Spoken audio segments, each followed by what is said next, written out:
À une époque où le secteur des jeux vidéo est au point mort, Le marché des consoles était quasiment nul aux États-Unis. Personne n'achetait de consoles ni de jeux vidéo. une entreprise inconnue fait un pari risqué. Nintendo était méconnu. Les présentateurs télé prononçaient mal le nom. Ils n'arrivaient tout simplement pas à le dire. Voici l'histoire de la renaissance de l'industrie du jeu vidéo. Nous avons fait renaître à nous seuls une industrie qui était morte. D'un coup, un nouveau venu japonais débarque et sort une nouvelle console en disant à tout le monde « Et si on se remettait à jouer ?» La console NES a complètement ressuscité une industrie qui était morte. Elle lui a insufflé de la vie, elle a fait retrouver aux enfants le goût des jeux vidéo. Voici la NES.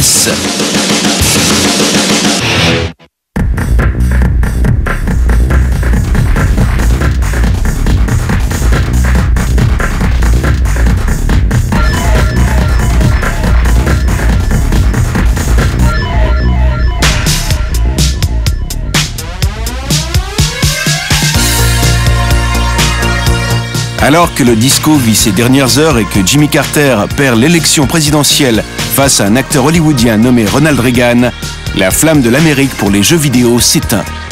Au début des années 80, le marché des jeux pour consoles de salon s'est écroulé aux États-Unis.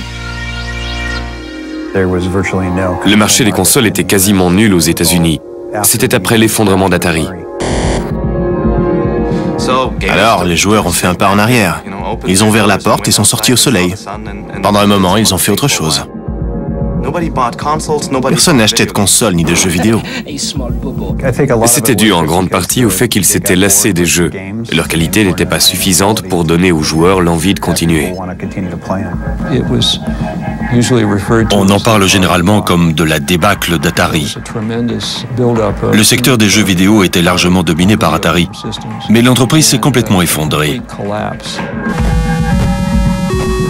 Beaucoup de gens ont perdu leur emploi. Au Japon, en revanche, l'industrie se porte très bien, et ce en partie grâce à une entreprise appelée Nintendo. Nintendo a 150 ans. L'entreprise a commencé dans la vente des cartes à jouer. Le groupe était très diversifié. Il gérait entre autres des love hotels.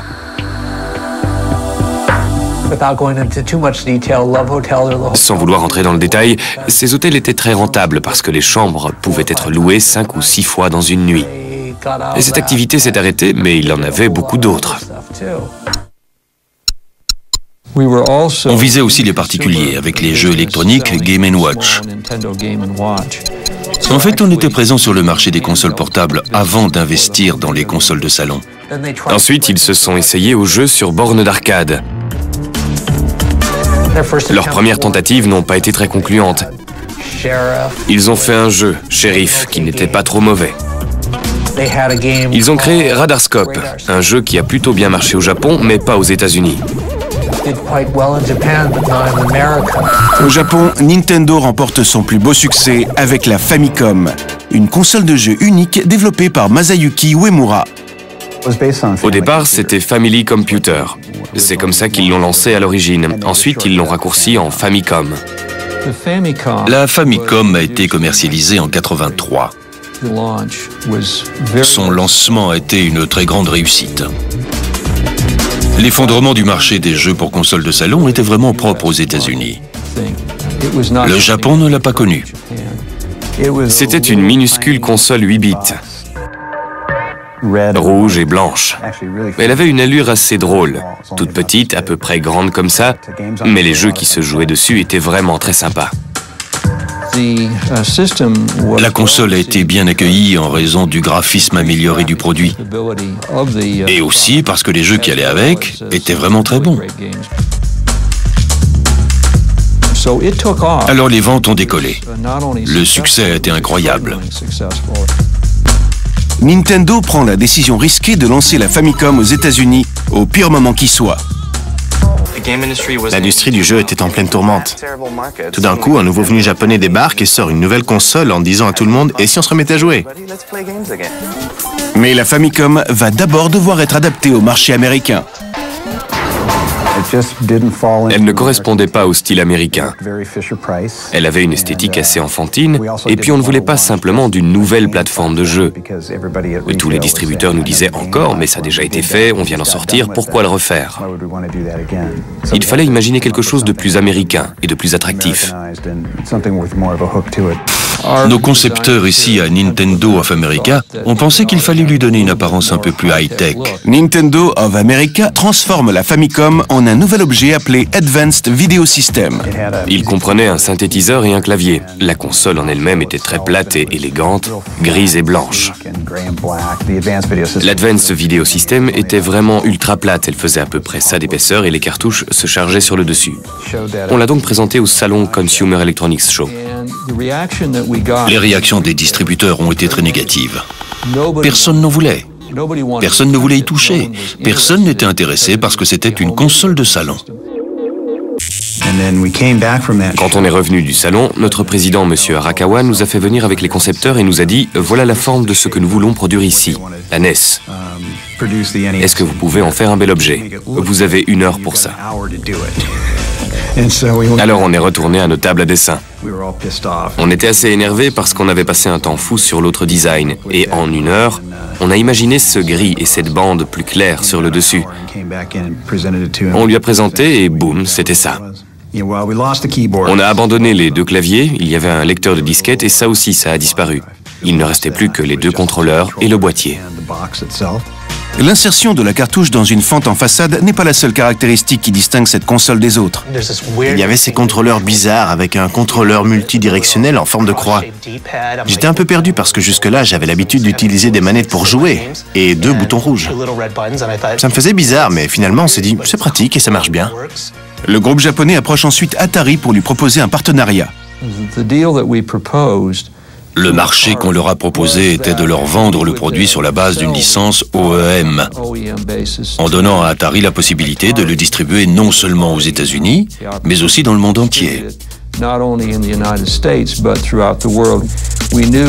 On savait qu'Atari était synonyme de jeux vidéo, alors que Nintendo n'était absolument pas connu par le consommateur moyen. Mais Atari décline l'offre. Nintendo décide de se lancer seul. Au début des années 80, M. Yamauchi était le président de Nintendo Company Limited, l'entreprise mère de Nintendo. Il a donné à Nintendo of America l'occasion de voir si nous pouvions lancer ce modèle de console de salon. Nous pensions tester le produit sur une zone restreinte et nous le lui avons expliqué au cours d'une réunion début 85.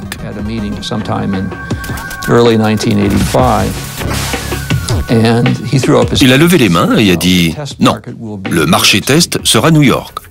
Si vous réussissez à New York, vous réussirez partout. Si vous échouez, vous échouez. Et on s'arrêtera là. » Les perspectives pour la Nintendo Entertainment System, ou NES, sont mauvaises. Nous avons décidé de présenter la NES à une réunion de consommateurs et la réaction des gamins était totalement négative.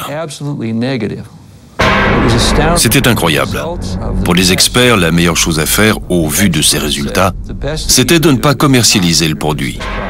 Selon eux, il allait recevoir un accueil défavorable, il serait rejeté. Mais Nintendo ne se laisse pas démonter. Après avoir fait quelques ajouts à la NES pour la démarquer des consoles de jeux traditionnelles, la firme japonaise est prête à se jeter à l'eau. Au début de l'année 85, les ingénieurs de Nintendo Company Limited ont conçu le robot Rob, qui a été intégré au système de la NES. Alors, quand on est allé voir les distributeurs, on leur a expliqué que ce n'était pas une console comme celle d'Atari. Il y avait le robot Rob avec. On en a fait un outil de divertissement. Il y avait aussi le zapper et combiné à ce genre d'accessoires, ça devenait plus qu'une simple console de jeu. Pour séduire les distributeurs, Nintendo leur propose un scénario gagnant-gagnant. Prenez-en quelques pièces et exposez-les en magasin et vous n'aurez pas à les payer avant la fin de l'année. Et ce n'est pas tout. Nintendo leur offre de racheter toutes leurs NES invendues. Le 18 octobre 1985, Nintendo fait le grand plongeon et lance la NES dans quelques boutiques ciblées à New York. Désormais, le destin de ce petit boîtier gris est entre les mains de la grande pomme.